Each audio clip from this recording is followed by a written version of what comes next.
இன்னைக்கு June 5th world environmental டே. என்விரான்மெண்ட்டை பாதுகாக்க educational institutions, corporates and NGOs எல்லாருமே எவ்ரி இயர் நிறைய கேம்பெயின்ஸ் நடத்துவாங்க, ப்ரோக்ராம்ஸ் நடத்துவாங்க, நிறைய மரங்களும் நடுவாங்க. இன்றைக்கி அந்த மாதிரி ஒரு யூனிக்கான ஆர்கனைசேஷனை தான் நம்ம பார்க்க போகிறோம், பிரம்மகுமாரிஸ். பிரம்மகுமாரிஸ் ஒரு சோஷியோ ஸ்பிரிச்சுவல் ஆர்கனைசேஷன். அவங்க சோஷியல் சர்வீஸும் நிறைய பண்ணிகிட்டு இருக்காங்க. ஸ்பிரிச்சுவல் ஆர்கனைசேஷன்றதுனால எல்லாருக்கும் ராஜயோகா மெடிடேஷனும் கற்றுத்தராங்க. உலக சுற்றுச்சூழலை பாதுகாக்க பிரம்மகுமாரிஸ் என்னெல்லாம் பண்ணுறாங்கன்ட்டு இன்றைக்கி நம்ம தெரிஞ்சுக்கலாம். இன்றைக்கி நம்ம கூட இருக்கிறது சிஸ்டர் விஜயலக்ஷ்மி. கடந்த 20 வருஷமாக 20 இயர்ஸாக பிரம்மகுமாரிஸில் ஃபுல் டைம் வாலண்டியராக இருக்காங்க. உலக சுற்றுச்சூழலை பாதுகாக்க பிரம்மகுமாரிஸ் என்னெல்லாம் பண்ணிகிட்ருக்காங்கன்னு இன்றைக்கி நம்ம அவங்கக்கிட்ட கேட்டு தெரிஞ்சுக்கலாம். வணக்கம் சிஸ்டர். வணக்கம். ஓம் சாந்தி. சொல்லுங்கள் சிஸ்டர், நம்மளுக்கும் இயற்கைக்கும் இடையில் இருக்க உறவை பற்றி நீங்கள் என்ன நினைக்கிறீங்க? அது எப்படி இருக்கணும்ன்ட்டு நீங்கள் எதிர்பார்க்குறீங்க? இன்றைய நாள் ஜூன் 5ஆம் தேதி உலக சுற்றுப்புற சூழல் தினம், வேர்ல்ட் என்விரான்மெண்டல் டே. இன்றைய தினத்தில் உங்கள் அனைவரையும் சந்திப்பதில் மிக்க மகிழ்ச்சி. ரொம்ப ஒரு அழகான ஒரு கேள்வி கேட்டீங்க. அதாவது மனிதர்களாகிய நமக்கும் இயற்கைக்கும் இருக்கக்கூடிய உறவு எப்படிப்பட்டது, அது எப்படிப்பட்டதாக இருக்க வேண்டும்? பொதுவாக பார்க்க போனால் இந்த சிருஷ்டியில் மிக முக்கியமான 3 விஷயங்கள் இருக்கின்றன. முதல்ல என்னென்னா மனிதர்களாகிய நாம், இரண்டாவது மற்ற உயிரினங்கள், மூன்றாவது இயற்கை. ஆக இந்த 3னுடைய நல்லிணக்கத்துடன் கூடிய ஒரு உறவு தான் அழகான வாழ்க்கை முறைக்கான ஆதாரம். உதாரணத்துக்கு, நம்ம குழந்தையாக பிறக்கிறோம். பிறகு இந்த இயற்கையிலிருந்து வரக்கூடிய அந்த உணவு, அதை நாம் எடுத்துக்கிறோம். மெதுமெதுவாக இந்த உடல் வளர ஆரம்பிக்குது. இந்த இயற்கையிலேருந்து நமக்கு என்ன கிடைக்குதோ அதைத்தான் நாம் இந்த உடலுக்கு கொடுக்கின்றோம். அதே போன்று இந்த உடலும் கூட இயற்கையினுடைய 5 தத்துவங்களால் உருவாக்கப்பட்டது. இது நம்ம எல்லாருக்கும் தெரிஞ்சது தான். இயற்கையினுடைய 5 தத்துவங்கள் நிலம், நீர், காற்று, ஆகாயம், நெருப்பு. இந்த 5 தத்துவங்களும் கூட நம்முடைய உடலில் சரியான சதவிகிதத்தில் சரியான சமநிலையோடு இருக்கின்றது. ஸோ இதில் ஏதாவது கொஞ்சம் மேலே கீழே ஆனால் கூட நம்முடைய உடல் அதை வெளிப்படுத்தி விடுகின்றது. ஆக இயற்கைக்கும் நமக்கும் எப்பொழுதுமே ஏதாவது ஒரு கனெக்ஷன் இருந்துட்டு தான் இருக்குது. ஸோ இப்படிப்பட்ட ஒரு நல்ல உறவோடு நம்ம இருந்துட்டு தான் இருக்கிறோம். ஆனால் கடந்த சில காலங்களில், சில வருடங்களில் மனிதர்களுடைய வாழ்க்கை முறை, லைஃப் ஸ்டைல் அப்படின்னு சொல்கிறோம் இல்லையா, அந்த வாழ்க்கை முறையில் ஏற்பட்டிருக்கக்கூடிய மாறுதல்கள் காரணமாக இந்த இயற்கை இப்பொழுது மிகவும் கீழான ஒரு நிலைக்கு வந்திருக்கிறத நம்ம கண்கூடாக பார்க்குறோம். அதாவது பல இடங்களில் நம்ம நியூஸில் கேட்குறோம், செய்திகளில் கேட்குறோம், ஏதோ ஒரு இடத்துல பூகம்பம் வந்தது, அல்லது ஏதோ ஒரு இடத்துல எதிர்பாரா விதமாக புயல் அடித்தது, அல்லது இந்த நேரத்தில் பருவமழை அங்கே வரவே கூடாது, ஆனால் அங்கே அப்படிப்பட்ட ஒரு மழை, அதனால் வெள்ளம், அதனால் ஏற்படக்கூடிய சேதம், இப்படின்னு நம்ம பல விஷயங்களே கேட்குறோம். அப்போ அந்த நேரத்தில் நாம் இயற்கையை நிந்தனை செய்கிறோம். இயற்கை தேவனே, நீ ஏன் இப்படி பண்ணுற, மனிதர்கள் மேலே உனக்கு என்ன இப்படி ஒரு கோபம் அப்படின்னு நம்ம சொல்கிறோம். ஆனால் நம்ம ஒரு 2 நிமிஷம் அமைதியாக உட்காந்து யோசித்து பார்த்தோம் அப்படின்னா, ஏன் இப்படி நிலநடுக்கங்கள் வருது, அல்லது ஏன் இப்படி ஒரு பருவமழை இல்லாத காலத்தில் மழை பெய்கிறது, அதனால் வெள்ளம், புயல், அல்லது எக்ஸ்ட்ரீம் வெயில், அல்லது ரொம்ப குளிர், இதையெல்லாம் நம்ம ஃபேஸ் பண்ணுறோன்னா இதற்கான காரணம் என்ன? இயற்கைக்கு உண்மையிலே நம்ம மேலே கோபமாக? கண்டிப்பாக கிடையாது.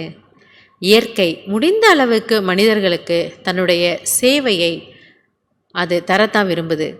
ஆனால் நம்ம ஏற்கனவே சொன்ன போல் கடந்த சில காலகட்டங்களில், சில வருடங்களில் நாம் வாழ்ந்து கொண்டிருக்கக்கூடிய ஒரு வாழ்க்கை முறை அது மிகவும் இயற்கைக்கு எதிரானதாக அமைந்துவிட்டது. அதனால் இயற்கையினால் அதனுடைய சமநிலையை பாதுகாக்க முடியாமல் போய்விட்டது. அதனுடைய விளைவுகளை தான் இப்போ நாம் சந்திச்சிட்ருக்கிறோம். ஆக இயற்கையுடன் நமக்கான அந்த உறவை மேம்படுத்தி கொள்வது இன்றைய காலத்தினுடைய அழைப்பாகும். இது காலத்தினுடைய கட்டாயம் அப்படின்னு கூட நாம் சொல்லலாம். நமக்கும் இயற்கைக்கும் இடையில இருக்க உறவை பற்றி நீங்கள் ரொம்ப அழகாக எடுத்துரைச்சிங்க. இந்த உறவை நம்ம எப்படி இன்னும் மேம்படுத்தலாம் சிஸ்டர், சொல்லுங்கள். இது நேரம் வரைக்கும் நமக்கும் இயற்கைக்கும் எப்படிப்பட்ட ஒரு உறவு இருக்கணும் அப்படிங்கிறத பார்த்தோம். ஆனால் அது இப்போது எந்த ஒரு நிலைமையில் இருக்குது அப்படிங்கிறதையும் பார்த்தோம். ஆக நம்ம மனதில் இந்த ஒரு கேள்வி வருது, இதை நாம் இப்போ எப்படி சரி பண்ணுறது? இல்லை, இது ஏதோ ஒரு பொருள் உடஞ்சி போச்சு, அதை நம்ம மீண்டும் சரி பண்ணிடலாம், அப்படி மிக சுலபமான ஒரு விஷயம் இல்லை. ஏனென்றால் இது இயற்கை. ஆனால் அந்த இயற்கைக்கு நாம் தர வேண்டிய மரியாதையை, அந்த இயற்கையை காப்பாற்ற வேண்டிய பொறுப்பு இப்போ நம்மக்கிட்ட இருக்குது. ஸோ அந்த இயற்கையை அழிப்பதற்கான காரணம் என்னவாக நம்ம சொல்லலாம் அப்படின்னா, நம்முடைய வாழ்க்கை முறையில் ஏற்பட்டிருக்கக்கூடிய மாற்றங்கள். ரொம்ப குறிப்பிட்டு சொல்லணும்னா, அதாவது ஆங்கிலத்தை சொல்லுவாங்க கன்சியூமரிசம், மெட்டீரியலிசம், மனிதர்களுடைய மனதில் வரக்கூடிய பேராசைகள். ஸோ இதை நம்ம கொஞ்சம் தெளிவாக புரிஞ்சுக்கணும். நம்முடைய தேவைகள் என்பது ஒன்று, பேராசை என்பது ஒன்று. ஸோ எப்பொழுது நம்முடைய தேவைகளுக்கு அதிகமாக நாம் பொருள்களை சேர்க்க ஆரம்பிக்கின்றோமோ அல்லது பொருள்களுக்கு முக்கியத்துவம் கொடுக்குறோமோ, அப்போ அது பேராசையாகுது. அதனுடைய அர்த்தம் அது எனக்கு தேவையில்லை. ஸோ கண்டிப்பாக இப்போ உலகத்தில் 800 கோடி மனிதர்கள் இருக்கிறாங்கன்னா, கடவுள் இந்த உலகத்தை படைக்கும் பொழுது இவ்வளவு மனிதர்களுக்கும் தேவையான இயற்கை வளத்தோடு செல்வ வளத்தோடு தான் இந்த உலகத்தை படைத்திருந்தார். எனவே அந்த காலத்தில் இருந்த மனிதர்கள் எதை எப்படி உபயோகப்படுத்தணுமோ அந்த அளவிற்கு அதை உபயோகப்படுத்தினார்கள். அதனால் இயற்கை அவர்களுக்கு மிகவும் உதவிகரமாக இருந்தது. ஆனால் இப்பொழுது இருக்கக்கூடிய மனிதர்களாகிய நம்முடைய மனம் வேண்டும் வேண்டும் வேண்டும், அதுதான் சொன்னோம், பேராசை. அதனால் நம்ம என்ன செய்துட்டோம், நிலத்தை எவ்வளவு அதிகமாக உபயோகப்படுத்த முடியுமோ அவ்வளோ உபயோகப்படுத்திகிட்டு இருக்கிறோம். நிலத்தடி நீரை எவ்வளவு நம்ம எடுக்க முடியுமோ அவ்வளவு எடுத்துகிட்ருக்குறோம். காற்றை எவ்வளோ மாசுபடுத்த முடியுமோ இல்லையா. அதனால தான் நம்ம சமீப காலத்தில் இந்த கார் பூலிங் அப்படிங்கிறது கூட நம்ம கேள்விப்படுறோம். இவ்வளவு மனிதர்களும் நாம் ஒவ்வொருவருமே தனிப்பட்ட ஒரு வாகனத்தில் போகணும் அப்படிங்கிற ஒரு எண்ணம் வரும்பொழுது அதனால் இயற்கை எவ்வளவு, அந்த காற்று எவ்வளவு மாசுபடுகிறது. அதனால் இப்போ அரசாங்கமே என்ன ஒரு திட்டத்தை நடைமுறை கொண்டு வந்திருக்கிறாங்க, 4 பேராக சேர்ந்து ஒரே ஆஃபீஸ்க்கு போகிறோன்னா 4 பேராக சேர்ந்து ஒன்றா போகலாம். ஆக இது தேவைக்கு அதிகமாக நாம் எதிர்பார்த்தது. அதனால் ஏற்பட்டிருக்கக்கூடிய சிக்கல்களை தான் நாம் இப்பொழுது இயற்கை பேரழிவுகளாக பார்த்துட்ருக்கிறோம். எனவே மீண்டும் அந்த சமநிலையை கொண்டு வருவது தான் நாம் இயற்கைக்கு செய்யக்கூடிய மிகப்பெரிய ஒரு உதவியாக இருக்கும். எனவே நம்முடைய மனதில் ஏற்படக்கூடிய மாற்றங்கள், மனதினுடைய மாற்றம்னா என்ன, அந்த பேராசையை விட்டுவிட்டு எது தேவையோ அதை நாம் இயற்கையிடமிருந்து எதிர்பார்த்தோம் என்றால் கண்டிப்பாக இயற்கை நமக்கு உதவியாக இருக்கும். மற்றும் இயற்கையோடு இணைந்த, இயற்கைக்கு உதவி செய்யக்கூடிய, எதிராக அல்ல உதவி செய்யக்கூடிய ஒரு மனப்பான்மையை நாம் உருவாக்க வேண்டும். அதனால தான் சமீப காலங்களில் நம்மை போன்ற என்ஜிஓஸ் எல்லாரும், தனிப்பட்ட நபர்களும் கூட இந்த மரக்கன்றுகளை நடுதல் அல்லது செடிகளை வளர்த்தல், சின்ன குழந்தைகளுக்கு கூட அதனோட முக்கியத்துவத்தை எடுத்து சொல்கிறாங்க. ஏன்னா இப்போ இது நேரத்தினுடைய கட்டாயமாக இருக்குது. சில நாட்களுக்கு முன்னாடி ஒரு பத்திரிக்கையில் ஒரு செய்தியை படிக்க நேர்ந்தது. அப்போ அதில் என்ன சொல்லியிருக்காங்க அப்படின்னா, ஒரு குறிப்பிட்ட ஆறு அதை டெட் ரிவர், அதாவது இந்த ஆற்றில் இருக்கக்கூடிய தண்ணி உபயோகமற்றது, இதில் எந்த உயிரினங்களும் வாழ முடியாது அப்படின்னு அதை டிக்ளேர் பண்ணிடுறாங்க. ஒரு பெரிய ஆறு, ஆனால் அது உபயோகமற்றது அப்படின்னு சொல்லிடுறாங்க. ஆனால் இயற்கை உளவியலாளர்கள் இதை நம்ம எப்படி சரி பண்ணணும் அப்படின்னு அவங்க இதனுடைய ஆராய்ச்சியில் ஈடுபடுறாங்க. ஸோ அவங்க இது ஏன் டெட் ரிவர் ஆச்சு அப்படின்னு காரணம் பார்க்கும் பொழுது அதில் இருக்கக்கூடிய மாசு, அதனால் எந்த உயிரினங்களும் அதில் வளர முடியலை. அப்போ இதற்காக ஒரு திட்டத்தை தீட்டுறாங்க.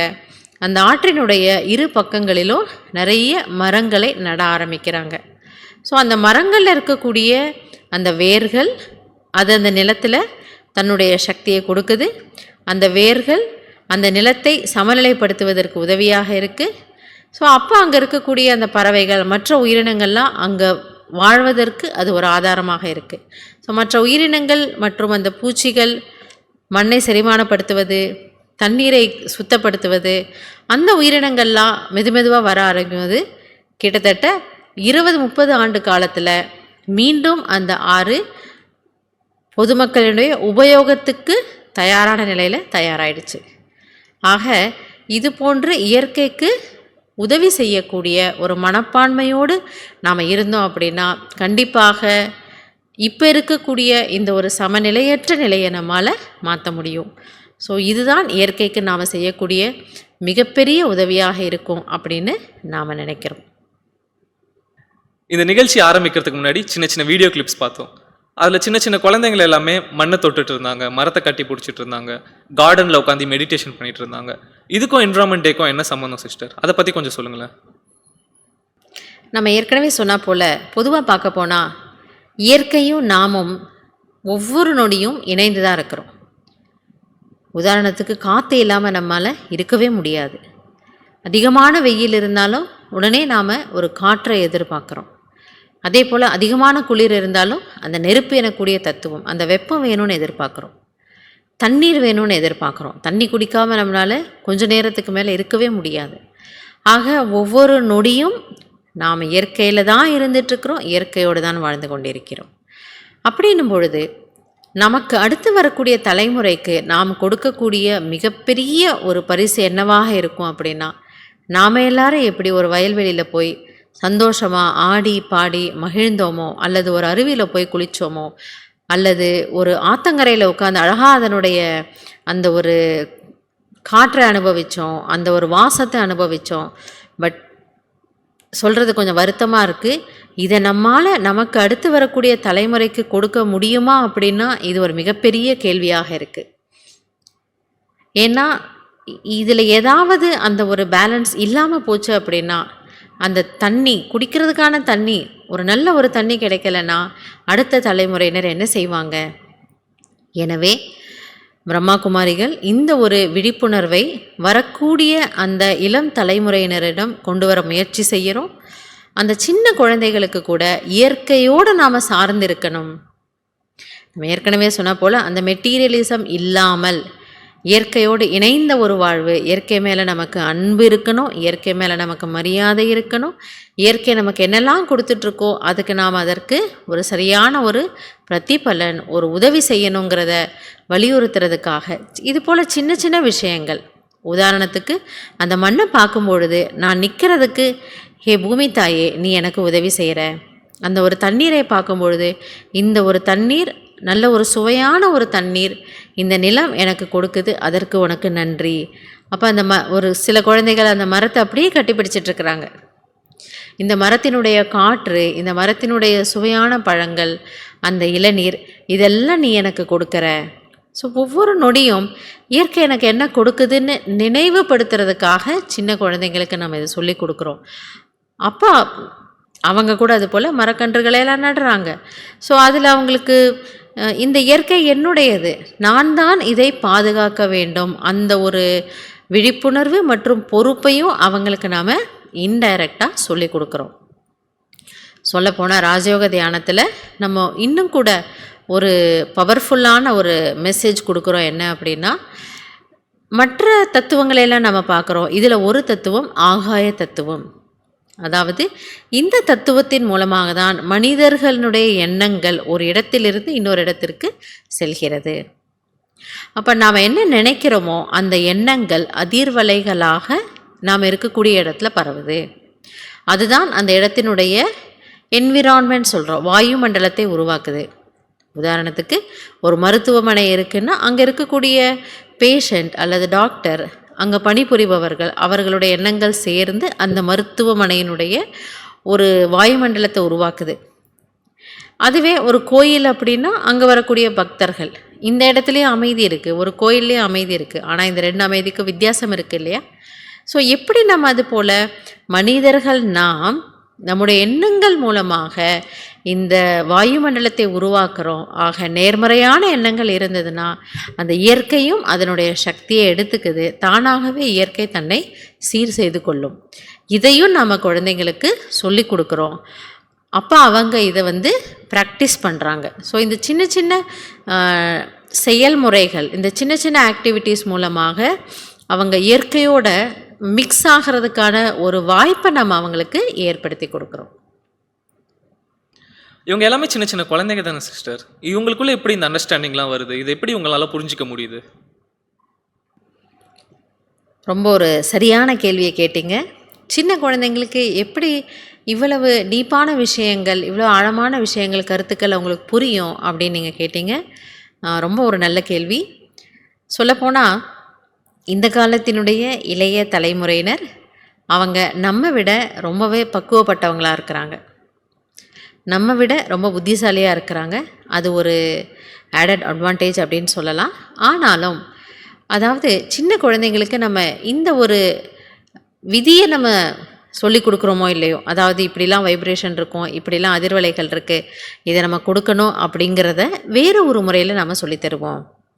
அப்போ அவங்களுக்கு சிம்பிளாக எளிமையாக நம்ம என்ன சொல்லுவோம் அப்படின்னா, இந்த உடம்பு இதில் ஒரு உயிர் இருக்குது, அந்த உயிரை தான் நம்ம ஆத்மாங்கிற சக்தின்னு சொல்கிறோம். ஸோ இந்த ஆத்மா அதுக்குள்ளே நிறைய நல்ல குவாலிட்டிஸ் இருக்குது. உதாரணத்துக்கு அது ரொம்ப அன்பானது, இந்த உயிர் ரொம்ப ஹாப்பியானது, அது ரொம்ப மகிழ்ச்சியாக இருக்கும். அந்த உயிருக்குள்ளே தான் நிறைய அறிவு இருக்குது, அது ரொம்ப நாலேஜ்ஃபுல். இந்த உயிரில் தான் நிறைய சக்தி இருக்குது, அதனால் நம்ம ரொம்ப ஸ்ட்ராங்காக இருப்போம், நம்ம ரொம்ப பவர்ஃபுல்லாக இருப்போம், நம்ம ரொம்ப தைரியமாக இருப்போம். இப்படி அவங்களுக்கு வந்து நாம் ஒரு உயிர் சக்திங்கிறதும் அது ஆத்மா அப்படிங்கிறதும், நம்முடைய எண்ணங்கள், நம்முடைய தாட்ஸ் வெளி உலகத்தில் பரவுது அப்படிங்கிறதையும், நமக்குள்ளே இவ்வளோ நல்ல குவாலிட்டிஸ் இருக்குது, வேல்யூஸ் இருக்குது, பண்புகள் இருக்குது அப்படிங்கிறதையும் அந்த குழந்தைங்களுக்கு சொல்லுவோம். அதை இன்னும் ஈஸியாக்கிறதுக்காக என்ன சொல்லுவோன்னா, உதாரணத்துக்கு நீங்கள் ஒரு ரோஸ் பார்க்குறீங்க அப்படின்னா, அந்த ரோஸ் எவ்வளோ அழகாக இருக்குது, கலர்ஃபுல்லாக இருக்குது, வாசமாக இருக்குது. அந்த ரோஸ் பக்கத்தில் நிறைய முள் இருக்குது, ஆனால் அந்த ரோஸ் எவ்வளவு மலர்ந்து இருக்குது. அப்போ அந்த சின்ன குழந்தைங்களுக்கு சொல்லுவோம், இப்போ இந்த ரோஸ் பார்த்து நீங்கள் என்ன கற்றுக்கிட்டீங்க, அதில் என்ன வேல்யூஸ் இருக்குது, அதில் என்ன பண்புகள் இருக்குது. அப்போ குழந்தைங்கள்லாம் சொல்லுவாங்க, இது இவ்வளோ இப்படி இருக்குது, அப்படி இருக்குது, முள் இருக்குது, ஆனாலும் அது நல்லா இருக்குது. ஸோ அந்த ரோஸ் போல் ஃப்ராக்ரண்ட்டாக, வாசமாக நாம் எல்லாரையும் அட்ராக்ட் பண்ணக்கூடியவர்களாக. ஸோ அட்ராக்ஷன்னா வெளிப்புற அட்ராக்ஷன் இல்லை, நம்முடைய நல்ல குணங்கள், நம்முடைய நல்ல நடத்தை, நம்மளுடைய நல்ல பேச்சு, இதன் மூலமாக நம்ம எல்லாரையும் அட்ராக்ட் பண்ணணும். ஆனால் நம்ம சுற்றி இருக்கக்கூடியவங்க சில நேரம் முள் போல் இருக்கலாம், பட் அதையும் தாண்டி நாம் மற்றவங்களுக்கு சந்தோஷத்தை கொடுக்கணும். அந்த ஃப்ளவர், அந்த பூவை பார்க்கும்பொழுது எல்லாரும் எவ்வளோ சந்தோஷப்படுறாங்க, அதுபோல் நாமளும் சந்தோஷப்படணும் அப்படின்னு அந்த ஒரு ஃப்ளவரை வச்சு அவங்களுக்கு சொல்லி கொடுப்போம். இப்போ தண்ணியை பார்க்கும்பொழுது அந்த தண்ணி எப்படி ஒரு ரிவர் ஓடிட்டே இருக்குது. ஸோ அது ஒரு இடத்துல நிற்கிறதில்ல, அது எல்லாருக்கும் சர்வ் பண்ணுது. அது எந்த பாதை வழியாக ஓடுதோ அது எல்லாத்தையும் செழிப்பாக்குது. அதுபோல் நாம் எல்லாருக்கும் உதவி செய்யணும், அதை சொல்லி கொடுப்போம். இந்த காற்று பாருங்கள் எவ்வளோ இதமாக இருக்குது, ஒரு மர நிழலில் ஒதுங்கும் பொழுது எவ்வளோ குளிர்ச்சியாக ஃபீல் ஆகுது. ஆக அந்த மரத்தை சொல்லும் பொழுது இந்த மரம் எப்படி எல்லாருக்கும் குளிர்ச்சியை கொடுக்குதோ அதுபோல் நாமளும் இருக்கணும். நம்முடைய பேச்சு எல்லாரையும் குளிர்விக்கக்கூடியதாக, எல்லாருக்கும் சுகம் கொடுக்கக்கூடியதாக இருக்கணும். இப்படி சின்ன சின்ன விஷயங்களில் ஒரு ஒரு ஒரு ஒரு பூவை பார்க்கும் பொழுதோ, ஒரு நீரை பார்க்கும் பொழுதோ, ஒரு பழத்தை பார்க்கும் பொழுதோ நம்ம அந்த குழந்தைங்களுக்கு அதோட ஒரு வேல்யூஸ், ஒரு பண்பை சொல்லி கொடுக்குறோம். அப்போ அந்த குழந்தைங்க எதை ஈஸியாக புரிஞ்சுக்கிறாங்க. அப்போ என்ன சொல்லுவோன்னா, சரி இப்போ நீங்கள் வந்து இந்த இயற்கைக்கு ஹெல்ப் பண்ண போகிறீங்க, நீங்கள் என்ன பண்ணணும்னா பாசிட்டிவாக திங்க் பண்ணணும், நேர்மறையாக யோசிக்கணும் அப்படின்னு சொல்லிட்டு நீங்கள் இந்த வீடியோ கிளிப்பிங்ஸில் கூட பார்த்துருப்பீங்களா இருக்கும்.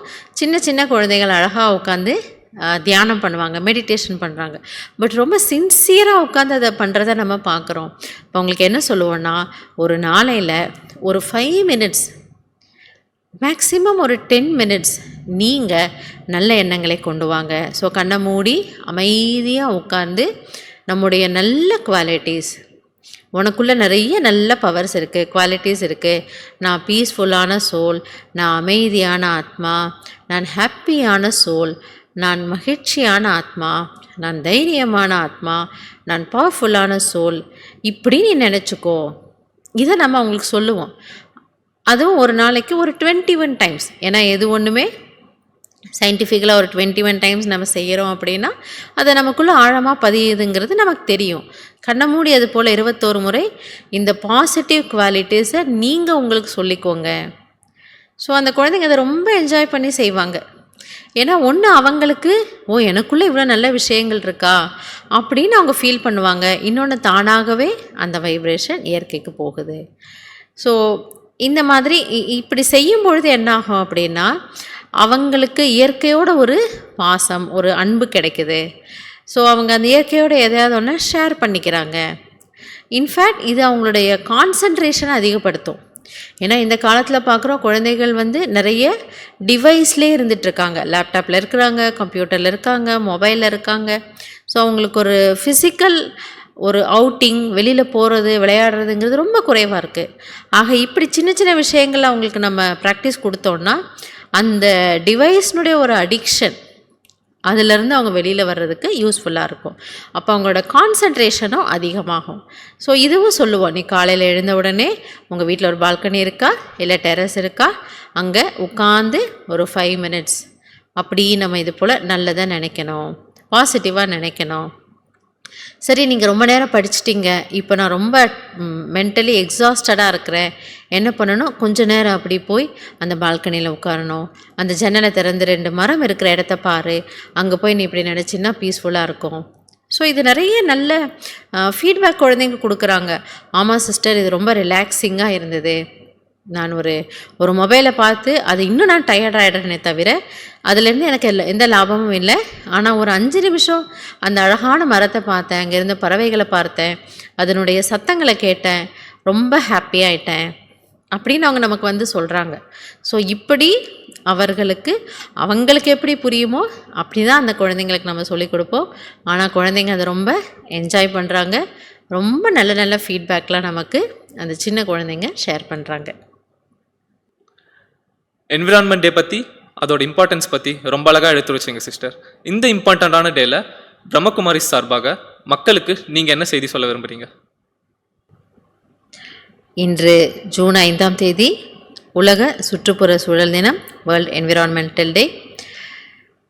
இந்த நாளில் முக்கியமாக பெற்றோர்களுக்கு நாம் என்ன செய்தியை சொல்ல விரும்புகிறோம் அப்படின்னா, நாம் நம்முடைய குழந்தைகள் முன்னால் நல்ல ஒரு உதாரணமாக இருக்க வேண்டும். எதற்காக அப்படின்னா, எளிமையான ஒரு வாழ்க்கை, எளிமையான உணவு முறை, எளிமையான நடைமுறை பழக்கங்கள், இதை நாம் நம்முடைய லைஃப்பில் கொண்டு வந்தோம்னா கண்டிப்பாக இயற்கைக்கு நம்மளால் உதவ முடியும். அப்படிங்கிறத நாம் தான் நம்முடைய குழந்தைகள் முன்னாடி உதாரணமாக இருந்து நாம் செய்து அவர்களை செய்ய வைக்கணும். அதே போல் சின்ன குழந்தைகளும் கூட நாம் இயற்கையோட எப்படி இணைந்து இருக்கணும், அதற்கு எப்படி நம்ம மரியாதை கொடுக்கணும், அதுக்கு எப்படி நம்முடைய அன்பை கொடுக்கணும் அப்படிங்கிறதையும் நாம் கவனம் கொடுக்கணும். இது நம்முடைய கடமை. மற்றும் இந்த நாளில் நம்ம ஒரு சின்ன ஒரு ப்ராக்டிஸ் நமக்காக நம்ம எடுத்துக்கலாம்.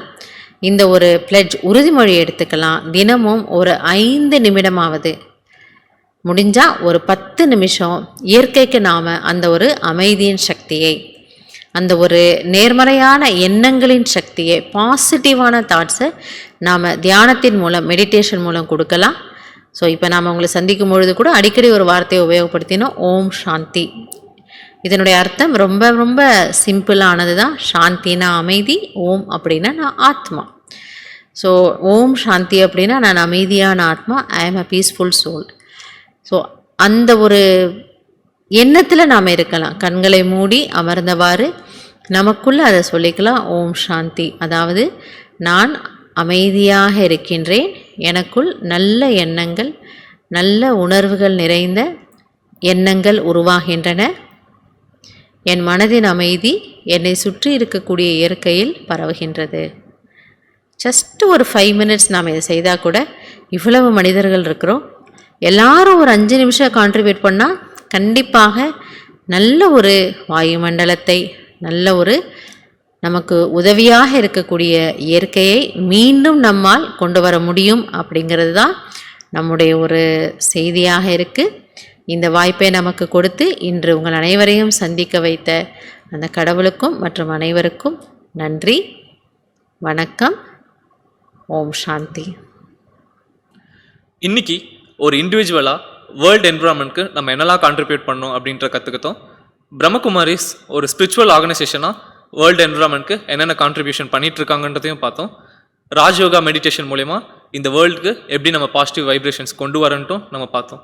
இதை பற்றி ரொம்ப டீட்டெயில்டாக எக்ஸ்பிளைன் பண்ண சிஸ்டர் விஜயலக்ஷ்மி அவர்களுக்கு தேங்க்யூ சிஸ்டர், ரொம்ப அழகாக எக்ஸ்பிளைன் பண்ணீங்க. இது போல் மீண்டும் ஒரு நிகழ்ச்சியில் சந்திப்போம். நன்றி, வணக்கம்.